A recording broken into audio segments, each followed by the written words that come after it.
आज घुराने तपाईँको दैला भनेर मलाई लात हान्नु भएको छ नि मैले घुराने साहब पनि सहयोग मागिदिन आउँछ भनेर हेप्ने त्यति चाब सहयोग नदिने पाला आउँछ मुन्छेलाई के को तनाव छ कहाँको टेन्सन छ के काम पर्यो मलाई त्यस्तो भेट्नै पर्ने हेर नि त्यहाँ बोल्या होइन तेरो हौसला छ तेरो बुद्धि छ तेरो बैगड परेको छ अब आफ्नो गाउँको दाजुभाइ त्यही माथि पनि तर म त भनेको त नङ्ग्रा मासु जस्तो अनि आफ्नो गाउँको भाइलाई भेट्न पनि कामै हुनुपर्छ हेर धेरै गल्फती नगरेर के काम ल्याएको खुरुको भन मुन्छे कहाँ जान साइड गरेर मात्र भने मेरो लुगा खोलेर दिन्छु त्यही लाएर बस्छ भनेपछि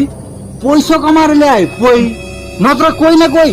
ठिक छ आजसम्म म एक्लै गरेर खाएको थिएँ भने आज पनि एक्लै गरेर खान सक्छु बुझिस्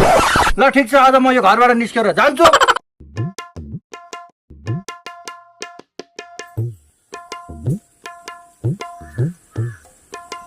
यस्ता जोगीलाई दिएपछि त धर्म हुन्छ के रे घुराने पैसा माग्न आएर घुरानेलाई दिन भन्दा त यस्तै जोगीलाई दिन जाति हुन्छ के रे नि कस्तो नचिनेको भनेको मलाई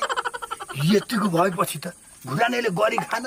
यी गाउँका मान्छेलाई कसरी थाङ्ना सुताउनु पर्छ यिनका कसरी खेतो खन्न पर्छ भन्ने कुरो त घुरानेलाई थाहा छ घुरानेलाई तिमीहरूलाई कसरी तर लाउँछ भन्ने कुरो अब देखो